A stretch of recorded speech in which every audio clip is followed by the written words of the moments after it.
Hello, St. Louis, and welcome to Oak Knoll Park, home of the St. Louis Community Foundation, host of today's Give STL Day. Let's send it to the live stream studio inside to kick off this hour of the official Give STL Day 2025 live stream.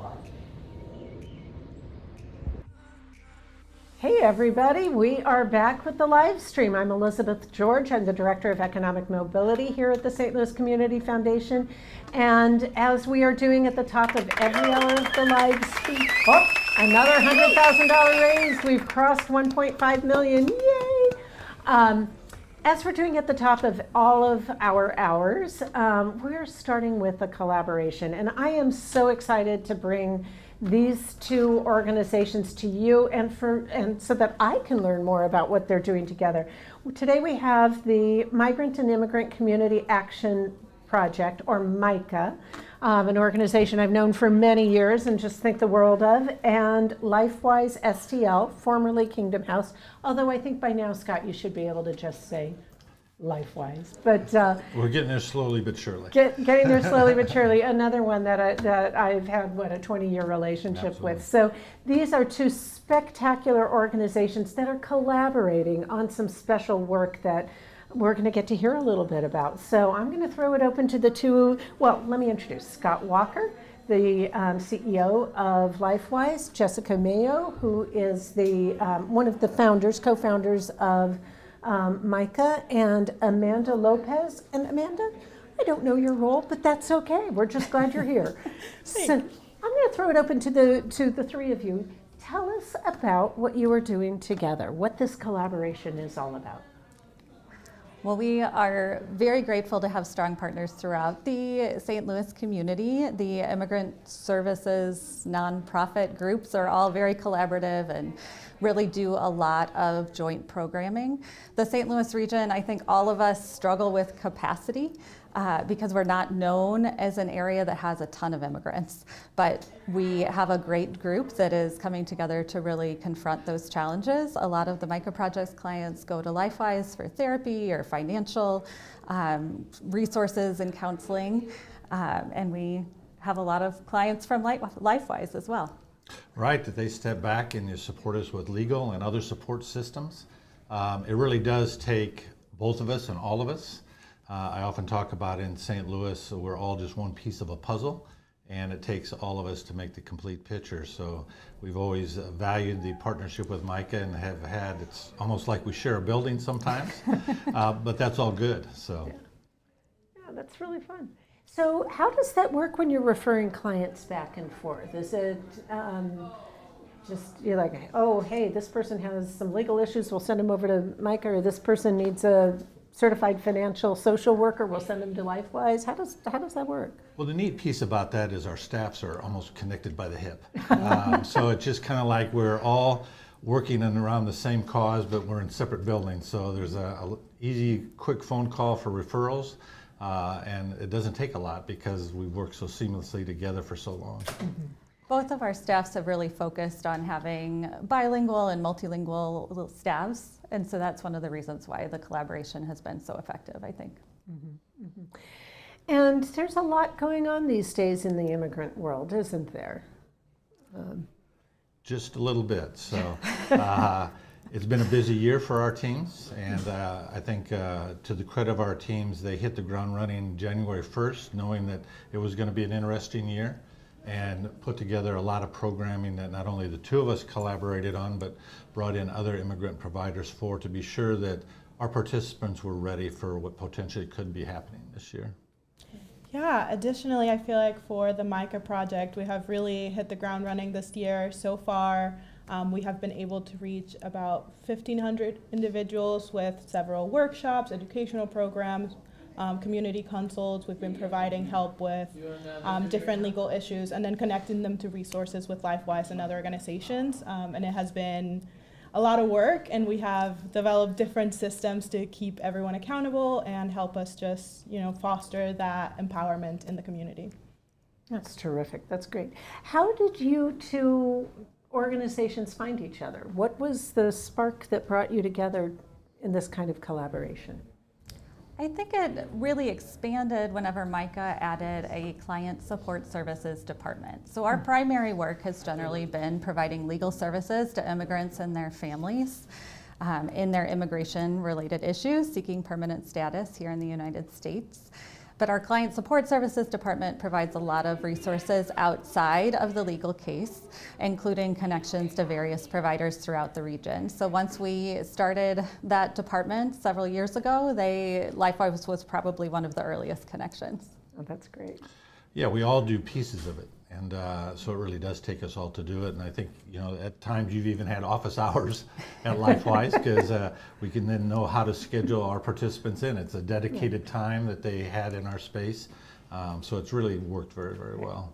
You know what I love about this story is, not every organization can do everything, right? We all have the things that we know how to do, that we know how to do well.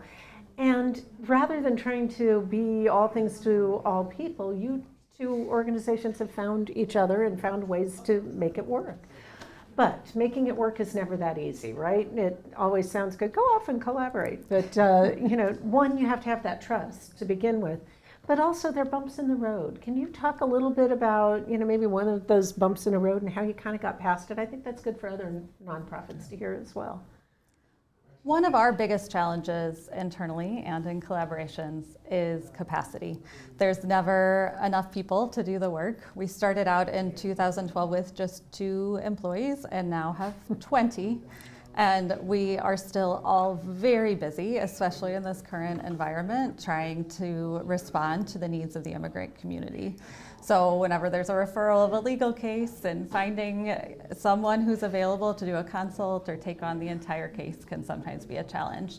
This year, as Amanda was saying, we have reworked our systems so that we can reach a higher number of people with advice and consultations and community outreach, while also providing that full legal representation. And so that's been our attempt to kind of overcome that bump in the road. Yeah. And I would just add that both of us, and any of us in a collaborative way, usually have a full plate already and have wait lists within our existing program, but we know that it's important that we come together because we all have different expertise. And that's what works so great about this. We have very little overlap in programming, so we really complement each other very, very well. That's great. But there is a lot of push for collaboration, but like you said, people don't understand, it's a lot of work. This one has been easier and more seamless because of the ideologies and the overlap, not big overlap in programming. Right. And who are the clients that you're seeing together? I mean, can you just paint a picture of maybe somebody that you've worked together to support?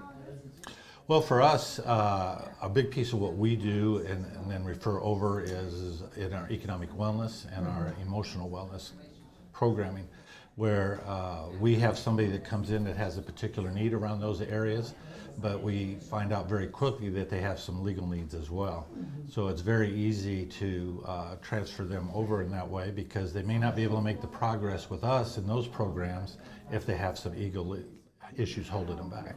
Yeah.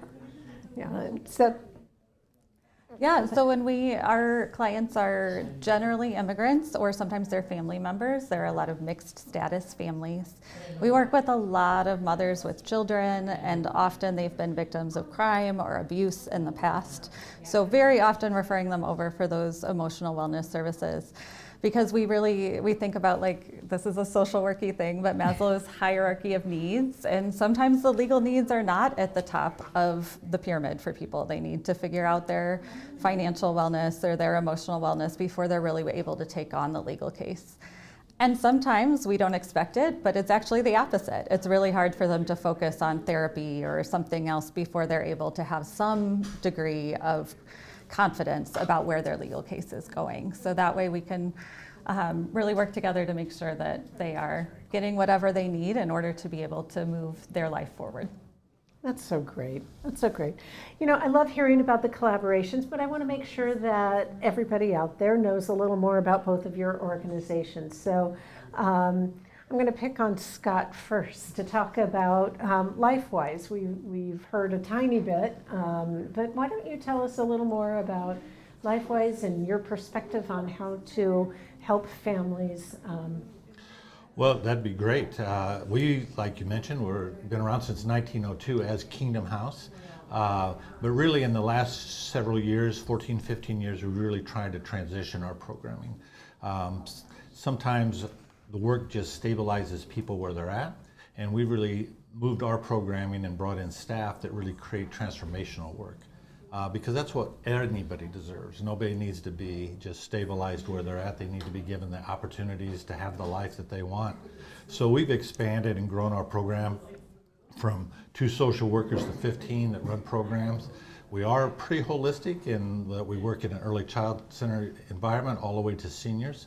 But we also think that's a benefit for our families. They don't necessarily have to be running to 3 or 4 different agencies to be support, because their time is valuable.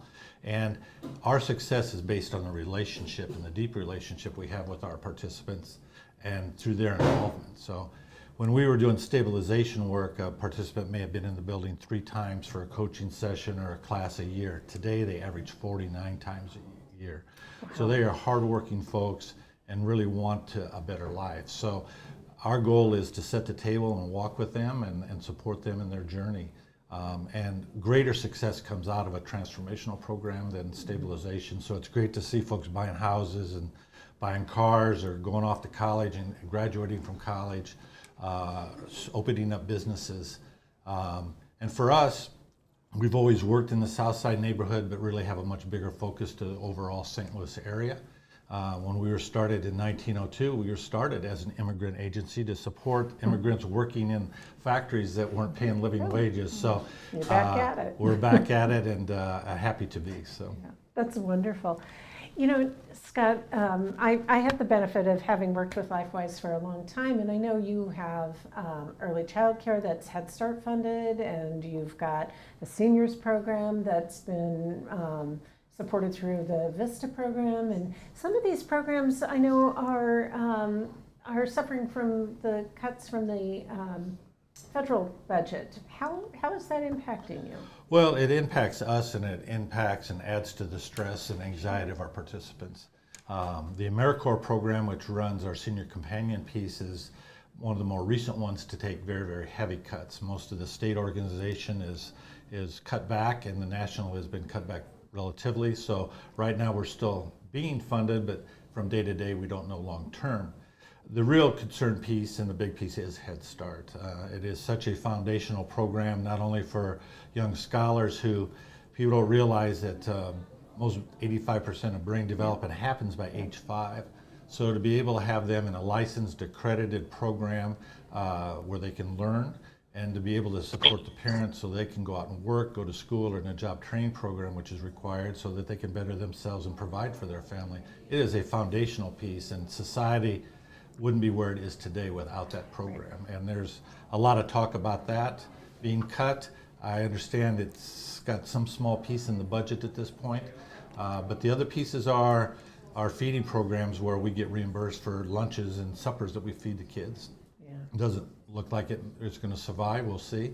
SNAP benefits for our participants who are already low income and don't have a lot of extra money could be targeted. So It's not a good time in that environment, and these are folks that are hardworking, dedicated people trying to make a better life that maybe didn't have the opportunities we had, and we don't want them to lose any potential that they can have the life they want.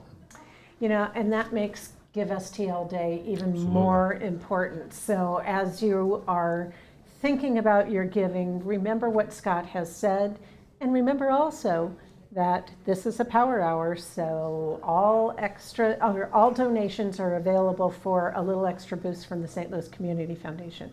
So let me turn now to the MICA project. That's the short version of your name and how I always think of you. But and Elizabeth, before we do that, don't want to ever cut you off, but they sent over a video, so let's take a look at that. Well, we will do the video. There we go.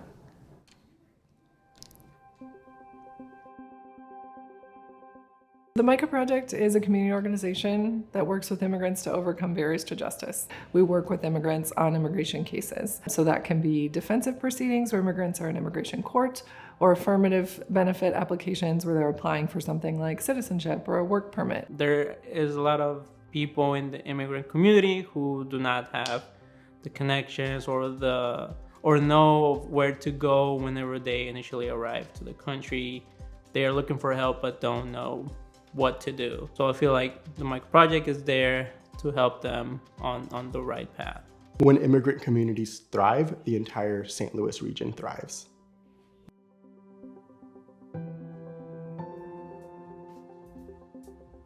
The work you do is just so important and so comprehensive. You know, when you first started and were just two attorneys, or an attorney and an attorney social worker, to this breadth of work that you do today to help our immigrants and refugees and asylum seekers, what do you want people out there to take away today? What do you want them to know about the work that MICA Project is doing? I think it's really important today, in particular on Give STL Day, that we are able to make a statement as a community that immigrants are welcome here. It is a time when immigrants are facing so much fear, and it's really important that they know that they have the support of this community. Giving is just one way to do that. We also have a guide on our website at mica-project.org with other ways you can get involved and support the immigrant community. That is so great. Thank you so much, Jessica and Amanda and Scott, for being here. You know, these are the people that make our communities strong, right? They're the people that are out there making sure that our fellow neighbors are fed and ready for work and have the financial resources that they need. Some of the financial programs that LifeWise is doing is absolutely amazing.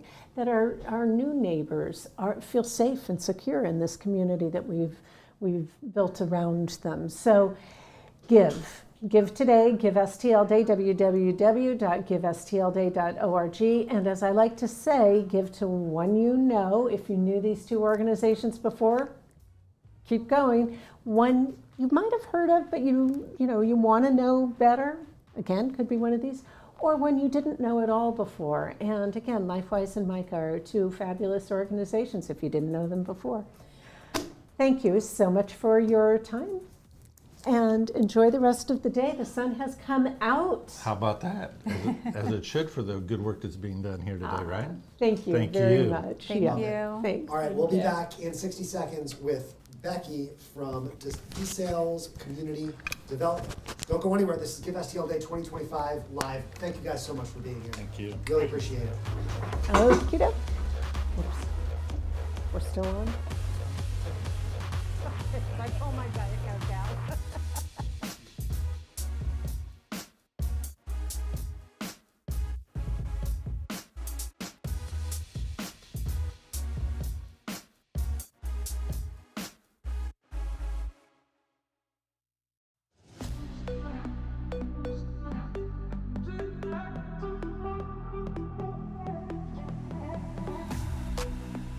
All right, Becky, if you want to turn your camera back on, we'll get you on here in a moment. And if you can turn your camera horizontal, it might show up. You can fill the frame a little better. There you go. Yeah, that's better. Cool. Thank you. Again.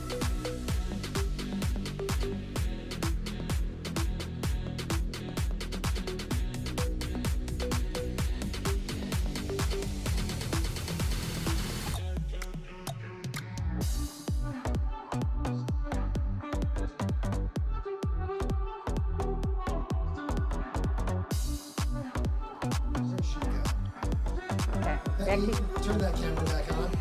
We see you. All right, Elizabeth, take it away. We are back. We are back, and we are back with my new friend, Becky Reinhardt, who I have gotten to know a little bit. There's Becky outside in the Fox Park neighborhood, I would guess. Yes, I am. That's wonderful. Well, Becky and I have gotten to know each other a little bit over the last few months, and it's been really wonderful because one of the things that we oftentimes don't think about is those organizations, those community-based organizations that are working so hard to build out our communities, to make affordable quality housing available, to provide other services, wraparound services sometimes for neighbors in a neighborhood like Fox Park, and that's what we're here to hear about with DeSales Community Development Corporation. So Becky, why don't you fill in, I talked about CDCs in general, but why don't you fill in a little bit about DeSales and what you've been up to?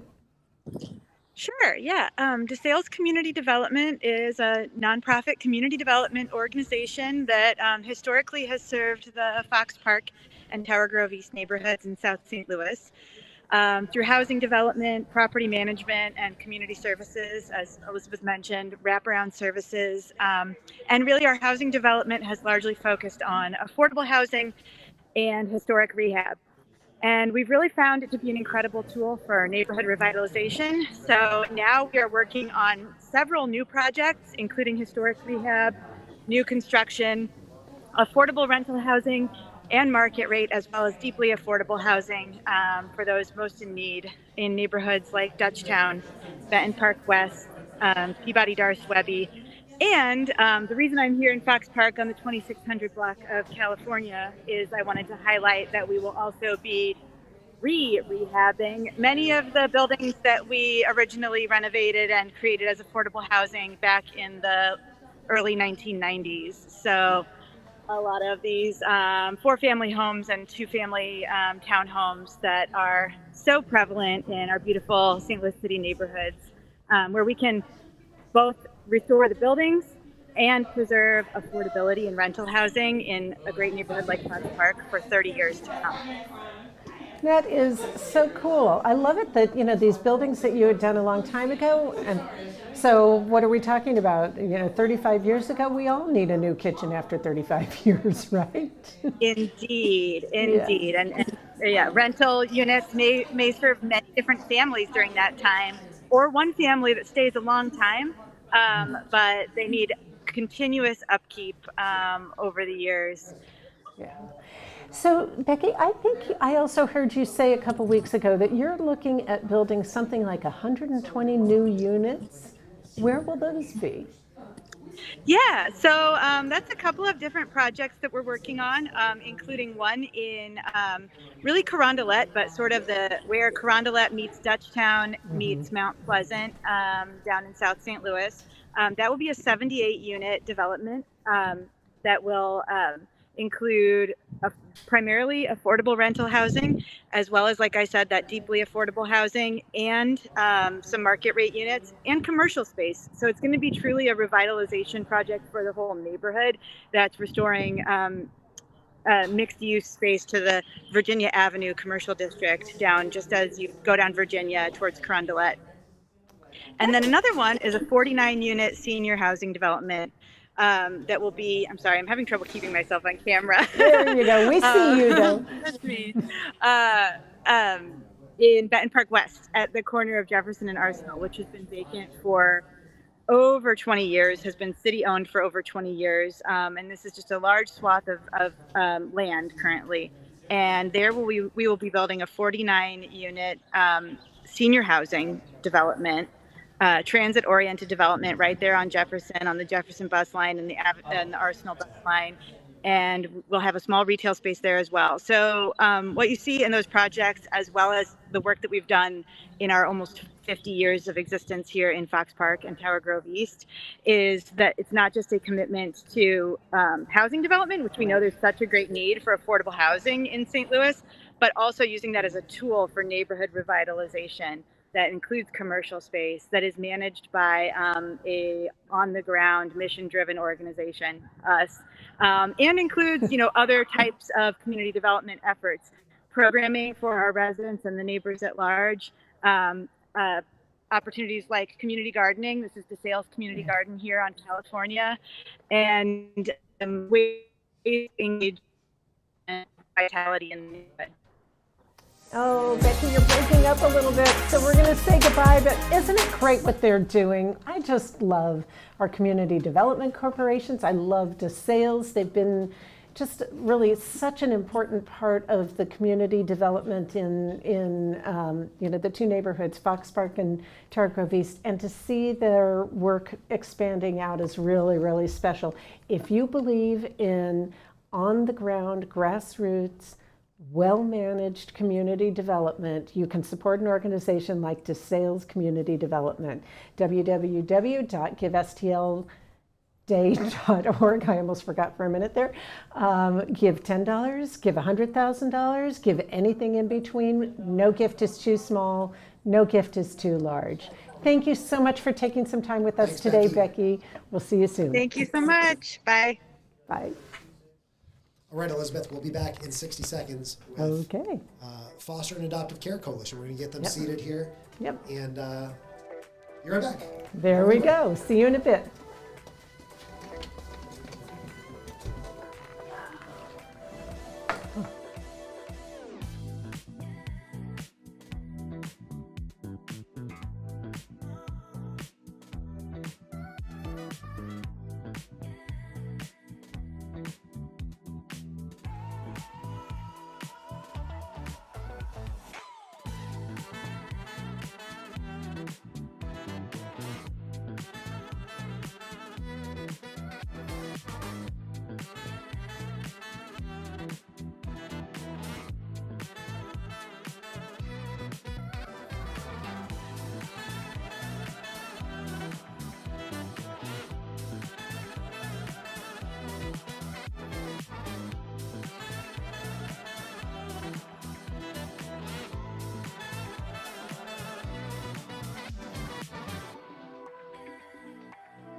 We are back with the Foster and Adoptive Care Coalition.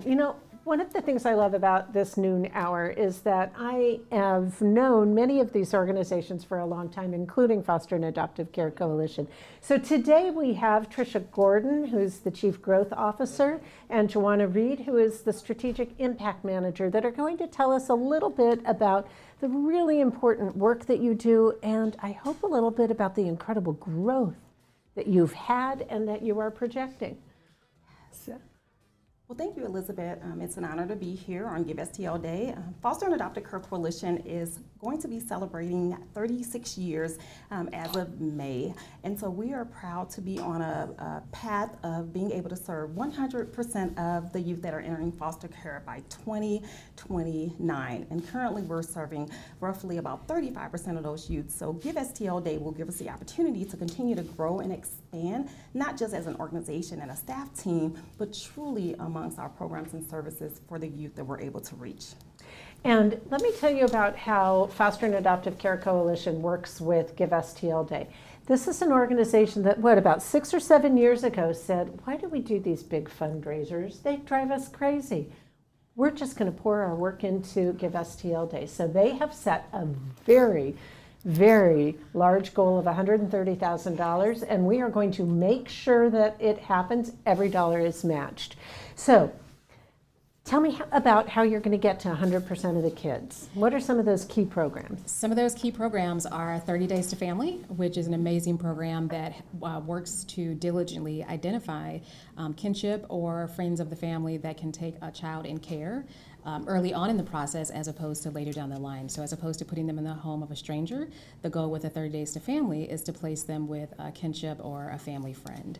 So that's one of our amazing programs that stands out, as well as our Respond program, which focuses on recruiting more Black and brown foster parents, so that it's foster parents that are more, that can relate more to the children, that are more competent for the children. So yes, we have a lot of amazing programs, 27 in total, and we're continuing to grow as the need arises. And so we're really looking forward to reaching our goal in 2029 of serving 100% of children that enter care. In addition to that, we are moving to a new home at the top of the year just to make sure we continue to have the capacity to serve all of the children that enter into care. So we're looking forward to continuing to grow, and Give STL has been an amazing platform for us to get to that point, and we are well on our way to meeting our goal for the day of reaching 130,000. Okay, I want to reel back just a minute because you told me something, Joanna, before we came into the room today. And when you were talking about foster parents who can really relate to the kids, you're a foster parent, right? Yes, I'm a foster and adopted parent, and I have 3 kiddos right now. So they are 7, 9, and 10. So it's been an amazing process. The coalition has been instrumental in making sure that I understood and had the resources that I need to be successful as a foster adopted parent. That is so cool. And 7, 9, 10, that's a handful, but those are still fun ages because they still like you. They keep you young. They keep you young. Yeah. One of the things that I've always liked about foster and adoptive care is that, or the coalition as we go by, is they have on the first floor of their current building the Refresh Shop, which is targeted mostly towards teens. Teen Refresh is here over in the corner. Jump in. And I won't tell about Teen Refresh. You tell about Teen Refresh. Get the blue camera right there. Somebody tell us about Refresh. Come on, Melissa. I'm going to introduce Melissa, the director of Refresh. All right. Yeah, you can go between them. Okay. Yeah, here we go. Right. So Refresh is Come down. sorry. We love live stream. It's always exciting. Refresh is a store that's open to the public, but our main goal is to supply clothing and basic essentials for kids in foster and adoptive care. So we serve about 3,000 kids a year, and the community helps us do that by donations, bringing in clothing, shoes, hygiene products, anything that a child may need to survive.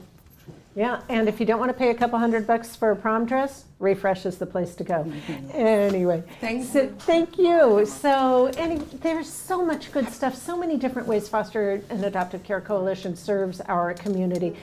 If you had, let's say, a minute and a half to sum up what you want our general public to know about the coalition, any last words that you would like to share? Right, I'll get us started and pass it off to Joanna. So I would say this is one of our top fundraisers for the year for the coalition. And so for us to be able to raise the dollars that we need to ensure that every child has a place to call home, this is a great start to our year. So please take time to pause for a second and give. As Elizabeth said, no matter what amount you give, it truly will make a difference. And so to conclude, essentially, as Tricia said, every child deserves a safe and stable place to call home. And at the coalition, we're going to make sure that that happens. So with your support, we will definitely be able to, again, by 2029, if not sooner, be able to meet the need of 100% of children that are impacted by foster care. So we thank you in advance for your support, and we look forward to continuing to change lives one day at a time. So very cool. And this is, the noon to 1 o'clock hour is a power hour. So every donation to any organization, but in particular those that are here with us today, gets a little extra boost from the St. Louis Community Foundation and our sponsors. And your donations are being doubled. So Correct. when you know, when you're getting to know, and when you haven't heard of and want to support today, www.givestlday.org. Thanks so much for coming down, guys. Bring the whole team here, too. It was great All to see right. you all. Thank you. Thank you. We'll be back in 60 seconds. Okay. We were off, right? Yeah, Give we're STL Day is powered by the St. Louis Community Foundation. Thank you to our giving partner, the Burgess Family Foundation. We proudly recognize our sponsors, whose generosity helps make this day possible. Our gateway sponsor, Purina. Our community sponsors include Watlow, More Computing, the St. Louis Business Journal, 5 on Your Side, St. Louis Magazine, the St. Louis Post-Dispatch, Fox 2 News and KPLR 11, and Cardinals Care. We're also grateful to our friends of Give STL Day, First Alert 4, and DDI Media. And finally, our local heroes, St. Louis American, Clifton Larson Allen LLP, Wildflower Communications, and George Sells Media. Thank you to all of our sponsors and partners for making Give STL Day a success. All right, Elizabeth, our 12 p.m. hour rolls on. Is my mic close enough? There you go. Our 12 p.m. hour rolls on. Here we are turning the page. This is going to be the Wildlife Rehab Clinic is coming up next. So take it away. Yes, and we have Walker Graham with us. He is the Executive Director of the Wildlife Rehab, can I shorten it? Yeah. Rehabilitation Center. So Walker, just tell us a little bit today about what you are and what you do. I always lovingly say that we take care of the trash animals, the ones that people don't necessarily view as always cute and cuddly, but we view them as cute and cuddly. So that's raccoons, opossums, skunks, squirrels, rabbits, anything that you're going to see in your backyard or potentially digging around your trash. Yeah. So, and what does that mean when you say you're taking care of them? So the animals that come to us, they are injured, sick, orphaned. The public brings them to us and we facilitate a rehab process. We have 120 days to rehab an animal, and then after that 120 days, or beforehand, if we dictate that that animal is releasable, we can release them back out into the wild. We work along with MDC, the Missouri Department of Conservation, and every year we take in roughly 800-ish animals or so. Yeah, that's pretty amazing. Yeah. And by the way, if you look at their page at www.givestlday.org, you will see some very cute animals. They look really darling. So, you know, and they do make you want to cuddle them. Yeah. Is there ever an opportunity for people to come in and see the work that you're doing? So, yes and no. We do have certain stipulations with the Missouri Department of Conservation that says we can't have the public in the building if we're feeding wild animals. So, because a lot of these babies are babies, they require formula every 4 hours, and we can't have the public in the building within those 4-hour time frames. We do have an open house coming up on May 18th, and that's kind of the one day of year where we actually can have people come in the building, and you kind of get to see behind the scenes of what we do. So May 18th, that's pretty soon, 10 days, because today is May 8th. Yes. Yes, anyway. You also sometimes make some interesting opportunities available for donors to come out and see the work that you're doing. You've got a little challenge up on your site. You want to talk a bit about that? So yes, this year we are pleased to announce that if anyone donates $200, you can actually come in and actually have a conversation with the specialist and get to see behind the scenes on a special tour. And then if you donate $400, then you actually get to go on a release. And the release is very fun because depending on the species and the specialist that we get assigned to you, some of these animals, you know, you release them. Bunnies usually are a little bit more just, they run off and they're good. Whereas raccoons, they really kind of want to see where they're going to be. They start to figure out what their environment is like. So it's really a lot of fun. And yeah, those are the two opportunities we're allowing with Give STL. That is so cool. It makes me want to come up with $200 or $400. I hope it makes you want to come up with $200 or $400 too. www.givestlday.org. So Walker, if the dog in the yard next door gets a hold of the opossum that lives under the tree in our house, what happens? How do we get a hold of you? The best way is to call the facility because we have volunteers working there AM and PM shifts. So you'll always have someone around 9 to 12 in the morning or 6 to 9 at night who will be able to answer your call and kind of direct you in the right way. Sadly, we are a small clinic, so we can't always take everything, but we really do try our best to listen to what the person is telling us and then see how the specialist reacts to that circumstance. So a dog getting an animal is a very serious thing because depending what injuries have transpired, that animal probably does need rehabilitative care or it's not going to make it. Yeah. So usually what will happen is we will contact our species specialist for that specific animal, see what they're currently dealing with, and see what room we have at the clinic. And if we have room, we tell the public, go ahead and bring it to us. And then from there, the specialist kind of takes over it originally and they triage, they give fluids, they really see what they have to do. And then from there, the volunteers take over. So we are 100% volunteer run. I'm actually the only paid position at WRC and I'm a relatively new position. So really the volunteers do everything, feeding, cleaning, dishes, laundry, all the other stuff that's not as fun as cuddling the animals. Yeah. And do the animals cuddle? They do not. The raccoons are actually very sweet to a point, and then they kind of are like, I don't want anything to do with you. And squirrels, they get very feisty once they're all formula. There's like a switch that flips in their head, and they want nothing to do with you. They will actually jump at you in the caging that we have them in. Wow. Well, I guess your name says it all. They are wildlife. Yes. And we do need to remember that when we think they're very cute in our backyard. Well, thank you so much for being with us, Walker. We're so glad to have had you. Thank you. And again, www.givestld.org. I usually say give early, give often. I'll say give midday, give often. So Yes. we really enjoyed, I loved hearing about what you all are doing. And I don't know if you guys can see Walker's shirt, but it's pretty cute. Yeah. Thanks so much. Thank you. Thanks, Walker. Back in 60.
And are we back? We are. We are back. Wonderful. So I am now going to be talking to Tracy Block from the Missouri Disability Empowerment Foundation. And Tracy is, or MODE as you go by, is a statewide organization, but all funds that are raised by MODE in St. Louis stay in St. Louis. And Tracy was just telling me a little bit about their organization, but also a little bit about a special program that they run here. So can you fill us in globally and then take us down to your special ed clinics? Absolutely. So we are Missouri Disability Empowerment Foundation, and we exist to empower children with disabilities and their caregivers in the realm of educational advocacy. So what we do that in a couple of different ways. We have legislative work that we do. That's one of our branches. And I actually brought my friends with me. These are our flat mode kids. When we go to the Capitol, what we're trying to do is establish systemic change when it comes to advocating for our children in the special education space. If we have kids with disabilities in public schools, we want to make that as productive and amazing as possible for those students. And part of that is swimming upstream and creating systemic change. And when we do that, we have kids, a lot of them in St. Louis, who can't actually physically go to the Capitol. So what we have done is we have put them onto a flat mode kid and assigned them to a legislator. And we encourage relationships with the family and their legislator to be able to talk about some of the issues that they face in the public school systems and ways that the legislators can help what they do. Another thing that we do is special education stations. These are free advocacy clinics. What we do is, and we are statewide, so we set them up throughout the state, but we always come at least once a year to St. Louis, and I have to brag on St. Louis, Elizabeth. We love that. We have to brag on them. We have a special relationship with our clinics in St. Louis because they are always our most attended and our most successful clinics.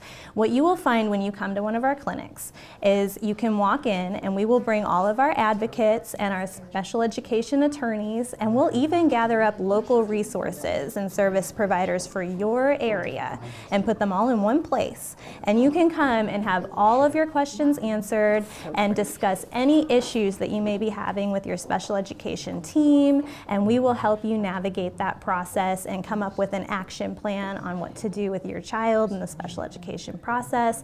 And I've got to tell you, when we come to St. Louis every year, we have more families attend that than we can sometimes accommodate in our time slot. Sometimes we have to go a little bit over our time because there is just such a need in St. Louis for that type of assistance. That is so great. So cool to hear what you are doing, and that St. Louis takes full advantage of mode. And that seems to me that we should probably take full support of mode and make sure that we are helping you do what you need to be doing. Is there anything in particular or anything special that you're raising funds for today, Give STL Day? Yes, we are planning another special education station here in St. Louis. We collaborate with a charter school in the area. We like to bring our advocates out, but our advocates are statewide, and so having them take off work to come and volunteer their time and set up the clinic and have a space to meet, all of that takes expense, and we want to be able to do that. But we also have a legal advocacy fund where we will raise funds and set part of our budget aside so that when we have a family with a situation that is more delicate than a clinic can provide, they need more intensive supports, they need more direct help from a paid advocate or an attorney who can give them more time and expertise. That's not always accessible to families. That is a barrier. They can't get the help that they need because of those legal fees involved. So we want to be able to help with that, at least ease some of that burden so they can access the legal services that they need. That is really cool. I didn't fully realize that you did that. Elizabeth, I don't mean to interrupt you, but we're seeing people in the comments really reacting emphatically and enthusiastically to everything that you're saying. Ann Becker says, wish I had known of mode earlier, schooling would have been easier. Yes, what we find when families come to us is that we wish they would have found us sooner. Man, we could have solved this before it became bad. You know, we could have helped you communicate with your team sooner, and we could have mitigated this problem, and now we have to work backwards from where we're at. So yes, getting our name out and letting people know we exist is definitely helpful. That is so wonderful. You know, we just have a little bit of time left. Tracy, if there is anything else that you would like us to know, that you would like people to know as they go to www.givestlday.org, fill us in. So one of the things that we have is an advocacy day at the Capitol. We have so many families who want to help create change, because when you're raising a child with a disability who's going through the public school system, you don't really know the struggle until you live it. And so we have legislators who are helping pave the way for education, and they don't necessarily all understand what life is like for students like ours. So we want to help you to get in touch with your legislators. We will meet you at the Capitol building. We will tell you how to contact and make appointments. We'll even give you a tour of the building and take you on a VIP experience. That is all accessible to you, and that's part of what we do in our empowerment of empowering families and children with disabilities. So great. That is so wonderful. Thank you so much for being with us and telling us a little bit more about your organization. This is one I did not know, so in my standard statement of when you know, when you don't know, and when you want to get to know better, you can put mode. Thanks so much, Tracy. Thank you. Tracy, it was a pleasure to meet you. Thank you so much for coming down. Elizabeth, we talked about one you know, one you don't know, one you want to know. Our next group coming up here, Tower of Hope, is one I did not know until last year. And I think you want to stick around for this conversation because this is an incredible one coming up to close out our 12 p.m. hour. So don't go anywhere. We'll be right back. 60 seconds. Well done. Thank you. Hi.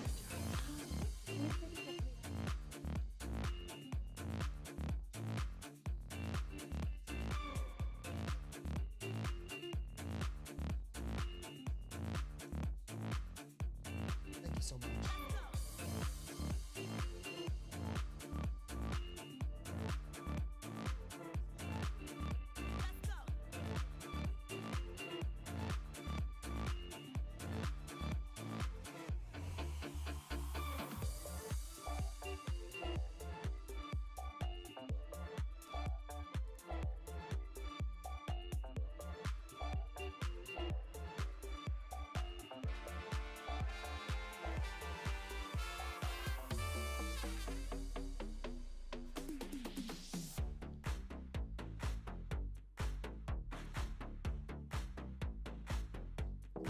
Okay, we have 2 seconds, 1 second. Okay, Elizabeth, we're back.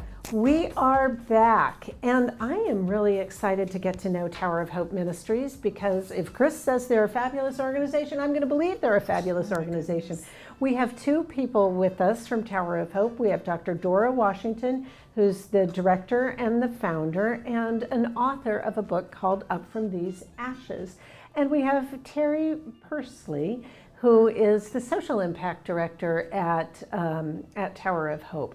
So tell us a little bit about your organization. And boy, when I read about this group, I thought we need more of this. So tell us a little bit about your group. Yes, so Tower of Hope, this was born or birthed out of my own experience with complex childhood trauma, where as a child I witnessed my parents doing heinous things to my siblings as a toddler. That left me abandoned, rejected. I was physically, sexually, mentally, and spiritually abused. And when this thing, as we say, when it came to a head, as we say, when it really hit me was when I was older, and I ended up losing everything, including my mind, my marriage of 23 years, my health, my job, my relationships.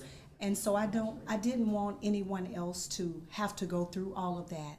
So I began a healing journey with detailed strategies that helped me to heal, faith-based and through research knowledge. I was able to build that program and now to help others so they don't have to go through what I went through and lose everything. Wow, what a story. And today you're an author. 8 years later. 8 years later. 8 years later. And you're taking, there's something really special about someone who takes their own personal experience and turns it into something beautiful for other people, right? That's so critical. And because I lived it, I know exactly what they're experiencing, because I lived it since I was a toddler. So I know the long-term consequences of childhood trauma. Wow. Yes. Wow. And you clearly are having an impact because you have a social impact director. So yes. Terry, and she is amazing. And she's amazing. So Terry, can you tell us a little bit about your role and how you came to Tower of Hope? Yes, I would love to. Thank you. So prior to Tower of Hope, I was a mess. My marriage was broken. My husband and I were separated. My children were suffering because of the separation. And I was just, like I said, I was a mess. And it was because of the childhood trauma that I experienced. But little did I know that the trauma was still affecting me years later. It's because of those wounds were not healed. And so what I was doing was pouring out, bleeding out those wounds into my marriage and my children. But thankfully, Tower of Hope Ministries came along. Tower of Hope Ministries taught me that the effects of childhood trauma will still affect you in adulthood if you do not process the trauma and get healed. And so Tower of Hope's program teaches you identify the trauma and acknowledge it. Then acknowledge that there is pain still there. And then it also teaches you biblical strategies, research knowledge on the effects of childhood trauma, and then God's healing power. And because of this healing academy that Tower of Hope Ministries offers, I can now say today, I am healed. My marriage has been restored. My husband and I are celebrating 20 years of marriage. My children, all 3 of them, they are doing great in school. They're serving in the community and at the local church. But this would not have happened. I just want to really touch the audience. This would not have happened if I did not seek out my healing and have a ministry like Tower of Hope. Tower of Hope is specifically designed for those who went through childhood trauma, whether it's moderate trauma or severe trauma like Dr. Washington talked about. It's still trauma, and it still affects you in adulthood. So I'm just so grateful for this ministry. And so now I'm a graduate of the program, and now I am on staff. helping spread the word and create awareness. That's so cool. That's great. Well, Elizabeth, I don't want to interrupt, but just want to jump in. Take a look at the comment there on the screen if you want to read that off there. So this is from Christian Wilgus, who says, I have definitely been helped from this ministry. It has made such a transformational impact on my life. I am now married, ... with a beautiful picture of the wedding. So it's great. Yeah, he says, married and building a family because of the healing I received. There we go. So how many people? So might I add? Sure. This really touches my heart to hear marriages saved and marriages started. Yeah. Because remember, I lost mine of 23 years. Yeah.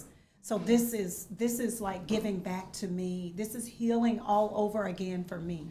That's so amazing. That's so great. One more comment. Tower of Hope has changed my life. So grateful for this organization. How many people do you work with every year? Between our speaking, all of us, I would say probably we reach 1,200 to 2,000 people a year. Yeah. And you said that includes speaking engagements. Yes. If somebody wanted to have one of you come in and tell your story and talk a little bit about what you're doing, what would that look like? Well, thankfully, we are so thankful for Give STL that we were able to also send staff to a training last year. Wonderful. So we're all John Maxwell certified, because not only do we want to have the information, but we want to not just communicate with people, but as John Maxwell says, we want to be able to connect. So now that looks like all of us are certified in speaking, training, coaching. So that would look like you just simply going to the website, contacting us, saying, hey, we need a speaker, someone to speak on trauma, someone to speak on personality, someone, whatever it is. We can tailor our message to fit your need. Yeah. Well, that is so cool. And I'm watching these pictures of these two wonderful women and others as they are going about the work of Tower of Hope Ministries. It's really fun to see. We are reaching the end of the hour, so sadly we have to finish up. But I wish you could see from my vantage point, because we have these beautiful balloons and they're sort of framing these two wonderful women. So thank you so much, Dr. Dora and Terry, for being with us today. If you like what you heard, www.givestlday.org is where you can go, search for Tower of Hope Ministries, and make that donation of $10 to $100,000 and anything in between. Nothing's too small, nothing is too big. You want to go above 100,000, we'll figure it out, give a call. Anyway, thank you so much, and have a wonderful afternoon. Thank you so much. Thank you. Thank you, guys. It's a pleasure to see you. Thank you. And Chris, this closes out my time with you today. It's always a sad time to say goodbye to the live stream, but the live stream carries forward. We say farewell to Elizabeth, but I'm still here. I'll be here until 8 o'clock tonight, so stay tuned. We're going to be right back. We're introducing a new host at our 1 p.m. hour, so Michael's ready to go. And he's got a great lineup. I'm jealous. He's got a great, all day has been a great lineup, Elizabeth. So wonderful. Thank you, as always, for your kind words. You've been tremendous, Elizabeth. We love having you on this live stream every year. And we'll be back in like 60 seconds. You got to refresh your Facebook page, so we'll see you back for that 1 p.m. broadcast. Take care. Thank you.